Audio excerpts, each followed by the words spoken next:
안녕하세요. 하루 필수 말씀 충전 하필 큐티 조종환입니다. 오늘 함께 나눌 하나님 말씀은 로마서 11장 25절에서 36절까지 말씀입니다. 형제자매 여러분, 나는 여러분이 이 신비한 비밀을 알기 바랍니다. 그것은 여러분이 스스로 현명하다고 생각하는 일이 없게 하려는 것입니다. 이 비밀은 이러한데 이방 사람의 수가 다 찰 때까지 이스라엘 사람들 가운데서 일부가 완고해진 그대로 있으리라는 것과 온 이스라엘이 구원을 받게 되리라는 것입니다. 이제 바울은 하나님의 신비한 이 비밀을 말하려고 합니다. 이 신비는 스스로 현명하다고 할 수 없게 만들 거예요. 하나님의 일하심은 인간의 지적 수준에서 판단 불가합니다. 우리는 이방 사람의 수가 다 찰 때라고 이렇게 표현된 것을 통해서 지금 현재 시점에서의 이방 사람들이라고 이해할 수는 없을 겁니다. 그러니까 지금 이방 사람들의 수가 다 찰 때까지라고 하는 것을 어떤 특정 시점으로 제한해 버리면 지금까지 인류 역사에서 예수님이 오시고 난 이후의 모든 역사에서 이방 사람의 수에서 그때 당시에 있었던 그 모든 사람들이 이제 제외되는 문제가 생겨버리기 때문에 우리는 어떤 특정 시점에서 이방 사람의 수가 찬다거나 아니면 이제 우리가 살펴보고 있는 것처럼 이스라엘 사람들 가운데 일부가 지금 완고해져 있는 상태인데 어떤 특정 시점에 온 이스라엘이 구원받는다라고 그렇게 이해해서는 안 될 겁니다. 모든 시간대에 전 인류에서 이방 사람 중에서 선택받은 자들을 생각해야 되는 거예요. 마찬가지로 이제 우리가 모든 다른 세대 또 지금 새로 오고 있는 모든 세대와 모든 민족에서 이 이방 사람의 수가 다 차야 된다라고도 우리가 생각을 해봐야 될 겁니다. 그렇다면 우리는 지금 다음 세대라고 불리는 우리의 젊은 신앙인들 그리고 어린 신앙인들 복음은 계속해서 그 다음 세대에게 전수되어야 되고 모든 민족을 향해서 전파되어야 됩니다.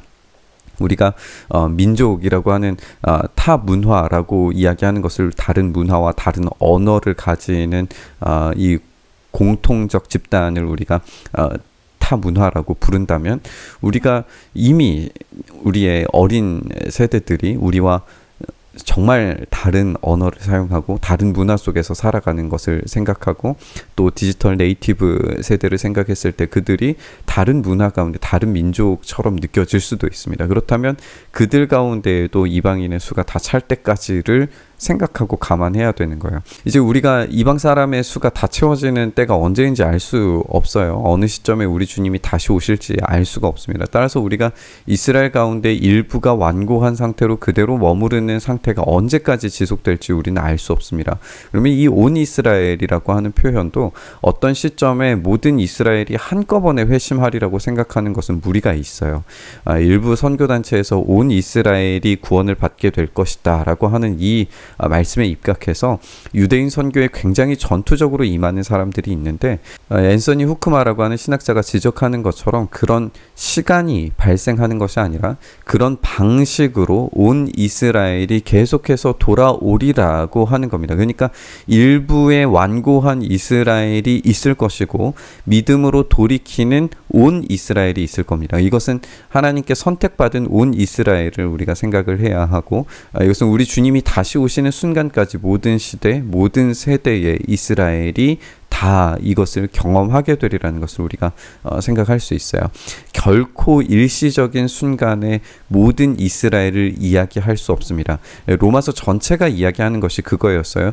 특정한 선택받은 사람들이 존재하고 선택받은 이스라엘도 존재한다라고 계속해서 바울이 논증해왔는데 여기에서 갑자기 어떤 특정 시점에 모든 이스라엘이 구원받는다라고 이해하는 것은 로마서 전체의 문맥에서 맞지 않는 이야기입니다.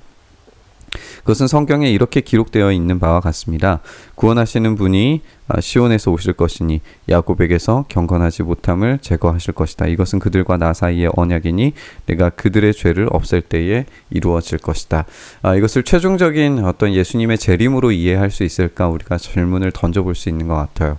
오히려 우리 주님이 오신 그 순간부터 다시 오시는 그 순간까지 이스라엘을 향한 하나님의 일하심을 결코 쉬지 않고 마침내 이루시리라 라고 그렇게 이해하는 것이 더 좋을 것 같습니다. 복음의 관점에서 판단한다면 여러분들이 잘 되라고 하나님의 원수가 되었지만 택하심을 받았다는 관점에서 판단해보면 그들은 조상 덕분에 하나님의 사랑을 받는 자들입니다.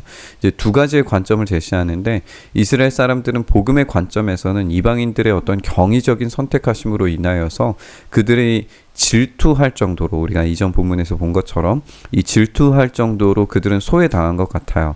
그런데 택하심의 관점에서 봤을 때에는 이미 그들을 아브라함과의 약속을 통해서 하나님의 신실하심을 보여오셨고, 그들 속에 우리 구주 예수께서 태어나셨음을 우리가 생각을 해본다면 그들은 여전히 사랑받는 자들이 틀림없다라고 그렇게 정리를 해볼 수 있습니다. 하나님께서 주시는 이 고마운 선물과 부르심은 결코 철회되지 않습니다. 이 선택은 철저히 선물이고 어떤 것도 끊을 수 없는 하나님의 사랑의 부르심입니다. 그들의 불순종은 결과적으로 예수님을 십자가에 못 박도록 만들었어요. 그러나 그 십자가가 오히려 자비의 도구가 되었습니다.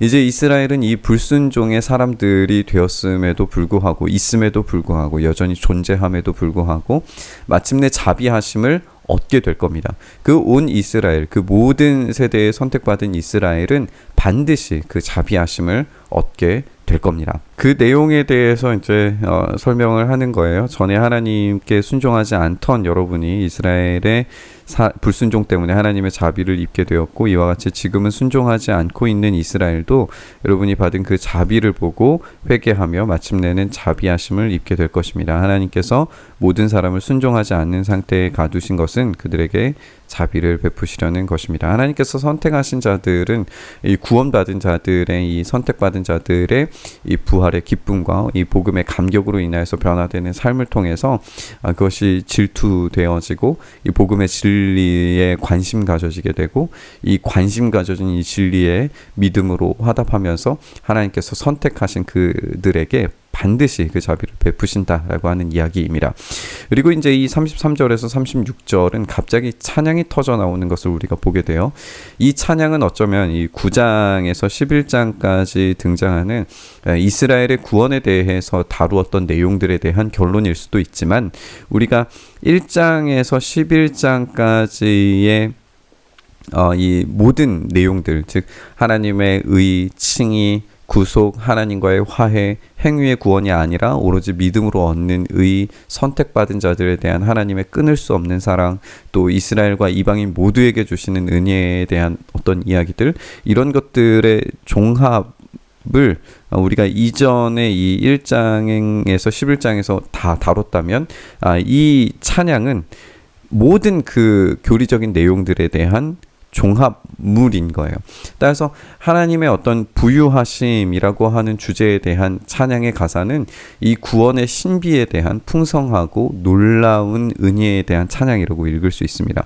그 부유하심은 어찌 그리 크십니까? 하나님의 지혜와 지식은 어찌 그리 깊고 깊으십니까? 그 어느 누가 하나님의 판단을 헤아려 알 수 있으며 그 어느 누가 하나님의 길을 더듬어 찾아낼 수 있겠습니까? 이 지혜와 지식, 하나님의 판단, 하나님의 길은 십자가와 부활을 통해서 제공하시는 구원의 놀라운 신비이고, 오로지 하나님의 선택에 따라서 제공해 주시는 구원이고, 또 예수 그리스도만을 통해서 하나님을 향해 나갈 수 있는 진리에 입각한 그런 찬양입니다. 이 구원은 오로지 하나님으로부터, 하나님을 통해 하나님의 주권에 의해서 제공됩니다. 누가 주님의 마음을 알았고 누가 주님의 조언자가 되었습니까? 누가 먼저 무엇을 드렸기에 주님의 답례를 바랄 수 있겠습니까? 그러니까 우리의 인간의 어떤 그 하나님의 지혜와 뜻, 그리고 그 계획을 알 수가 없기 때문에 우리의 능력과 우리의 힘과 우리의 의지를 통해서 그것을 알고 깨달아서 직접 자기 스스로 할 수 있는 사람은 아무도 없어요. 이 구원은 오로지 하나님으로부터만 올 수 있는 것이고, 하나님을 통해 주권에 의해서만 제공된다는 것을 성경을 인용하면서 바울이 이야기하고 있습니다. 이 명제 위에서 이렇게 바울이 마지막으로 찬양합니다. 만물이 그에게서 나고 그로 말미암았고 그를 위하여 있습니다. 그에게 영광이 세세에 있기를 빕니다. 아멘. 이제 바울은 이 찬양으로 모든 교리적인 내용들의 이론들을 마무리하고, 그래서 우리가 그 이론에 입각해서 어떤 삶을 살아야 하는가에 대해서 나누게 될 겁니다. 이 놀라운 찬양이 이 모든 이론들의 마지막 끝에 그것을 종합하고 결론 내려지며 이 찬양이 이루어지고 있는 것을 우리가 살펴볼 수 있는데, 그래서 결국 우리의 삶도, 우리의 어떤 진리 위에 입각한 우리의 삶도 이 찬양과 경배가 결말되어지고 결론되어지고 이 찬양과 경배 위에서 우리의 삶이 세워져야 된다라고 하는 그런 의미를 우리가 이 본문에서 찾아볼 수 있는 것 같습니다. 우리는 어떤 종말을 일정한 시점과 제한된 조건들을 충족했을 때 오는 것으로 생각할 수는 없습니다. 종말은 이미 예수님의 오심으로 시작되었고, 다시 오시는 그날 이 마지막 때는, 종말의 때는 끝나게 될 겁니다. 이 모든 원리와 논증을 마무리하면서 바울은 복음의 신비에 대한 놀라움을 가지고 찬양하는 것을 우리가 살펴봤습니다. 로마서는 우리가 이해하는 어떤 교리서나 구원을 위한 원리서가 아닙니다. 이것은 단지 진리를 더욱 공고히 하기 위한 바울의 목회적인 편지였고 기도이자 찬양이었습니다. 우리의 복음을 전함도, 또 교회 안에서 우리의 책임과 역할을 다하는 것도 이 예배와 찬양을 잃어버리는 순간, 이 모든 기쁨과 감격을 잃어버리는 순간 아무것도 아닌 게 될 겁니다. 오늘 말씀 묵상하면서 우리가 종말을 살아가는 우리가 이 찬양을 놓치지 않으면서 또 참된 진리 위에서 하나님의 영광스러운 일하심을 깊이 바라보면서 이 묵상의 기도의 자리에 나아갔으면 좋겠습니다. 주님, 그렇게 우리의 삶이 찬양과 경배 위에 세워지게 하여 주시옵소서.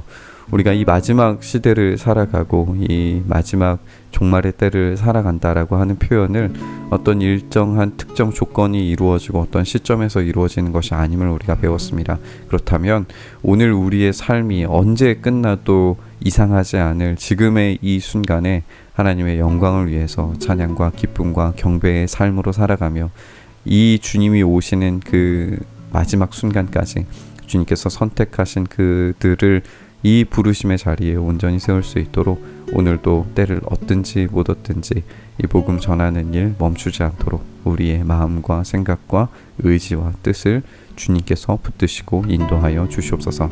이렇게 일하시길 소망하며 우리 주님 예수님 이름으로 기도드리옵나이다. 아멘.